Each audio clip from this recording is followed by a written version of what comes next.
Если вы любитель самых неприхотливых и необычных цветов, это видео должно быть вам интересным. Сегодня я расскажу о довольно распространенном в наших садах эффектно цветущем растении, которое хорошо приживается в разных местах, на открытых участках и под кронами деревьев. Несмотря на его распространенность, название этого многолетника часто путают, принимая его за другие культуры. Это орнитогалум. В народе этот цветок называют птицемлечник. Откуда такое странное название и при чем тут птицы? А дело в том, что греческое название орнитогалум переводится как птичье молоко, так как дословно орнитос означает птица, а гала – молоко. В переводе с английского название этого растения звучит как звезда Вифлеема, а с немецкого – молочные звезды. И действительно, вид цветов птицемлечника очень напоминает белые звездочки. Они не крупные, всего до 3–4 см диаметром, и состоят из 6 белоснежных лепестков. Но на период цветения соцветий распускается очень много. И в результате можно наблюдать эффектную звездную россыпь из сияющих цветов. В центре каждого имеются дополнительные мелкие лепестки с желтыми тычинками, похожие на корону. Птицемлечник – это луковичный цветок, входящий в подсемейство гиацинтовые. Опираясь на свой опыт, могу сказать, что этот многолетник совершенно неприхотливый. Кроме всего, цветение орнитогалума очень обильное. Особенно при посадке в питательный, в меру влажный, рыхлый грунт и на хорошем освещении. Любоваться звездной россыпью белоснежных цветов можно с апреля по май или в мае-июне, в зависимости от разновидности птицемлечника. В моем саду он зацветает уже с самого начала мая. Еще хочу отметить, что многие ошибочно называют орнитогалум монгольским луком, хотя ничего общего с луком и Монголией это растение не имеет. А еще птицемлечник часто путают с похожим на него луковичным растением под названием зефирантес. Эти культуры хоть и схожие внешне, но относятся к разным семействам. Последний принадлежит семейству амарилисовые и в открытом грунте не зимует, чего нельзя сказать про птицемлечник.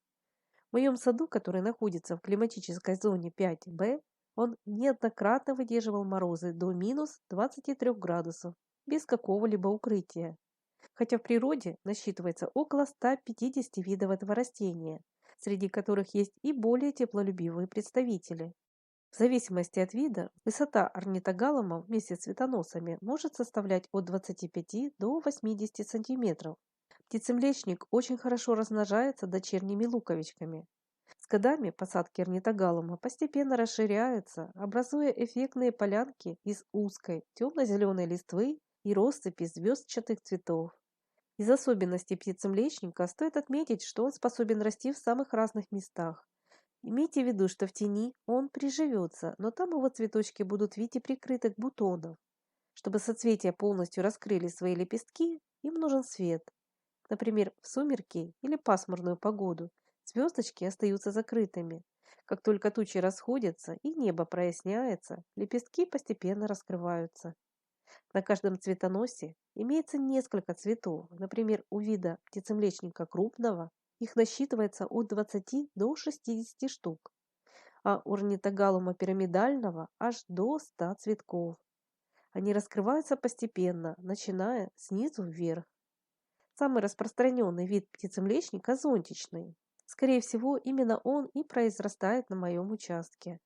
Из положительных качеств, кроме неприхотливости, способности приживаться в разных местах и расти без ухода, орнитогалум еще устойчивый к вредителям и болезням.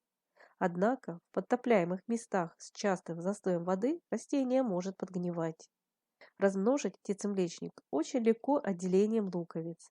Если раскопать место посадки, вы обнаружите целое гнездо из мелких до 2–3 см в диаметре белых луковичек. Отделяйте, пересаживайте их и лучше всего в конце лета, в сентябре. Дело в том, что когда орнитогалум отцветает, его листва постепенно отмирает, а луковицы уходят в покой. Вот в этот период спячки их можно размножать, делить и рассаживать. А чтобы не потерять место посадки, ставьте для себя метки. Со мной такое было не раз, что забывая про это растение и перекапывая почву, я обнаруживала там гнезда мелких луковичек. Кстати, есть и более зимостойкие виды, которые наращивают свои листья именно осенью и даже уходят с ними в зиму. Считается, что орнитогалум хорошо размножается семенами, но этим методом я никогда не пользовалась. Да и зачем? Ведь птицемлечник довольно активно наращивает свои дочерние луковицы, за счет чего его полянки постепенно расширяются. Хотя размножение семенами для этой луковичной культуры, видимо, тоже немаловажное. Например, островки птицемлечника в последнее время я стала обнаруживать и на других участках своего сада, где он раньше никогда не рос. Кроме своих декоративных качеств, этот многолетник еще обладает лекарственными свойствами. Птицемлечник – это хорошее ранозаживляющее, обезболивающее и противомикробное средство. Но заниматься самолечением без указаний врача и фитотерапевта я не советую. Также хочу отметить, что многие виды этого многолетника довольно токсичные, и при работе с их луковицами лучше защищать свои руки перчатками. Но у этого цветка также есть и съедобные представители, луковицы которых можно употреблять в пищу. И по вкусу они напоминают спаржу. Если вы любитель самых неприхотливых цветов, которые будут расти сами по себе, посадите в свой сад птицемлечник. Его россыпь многочисленных белых соцветий очень украшает и дополняет наши весенние цветники. С выращиванием и посадкой орнитогалума справятся даже самые неопытные и начинающие цветоводы. Кстати, для хорошего развития растения садоводы советуют хотя бы один раз в 4-6 лет посадки птицемлечника омолаживать, отделяя часть его разросшихся луковичек. Высаживать их надо на глубину не более 60 сантиметров. Как правило, глубина зависит от размера посадочного материала. Обычно ямки выкапывают на высоту 3 луковиц.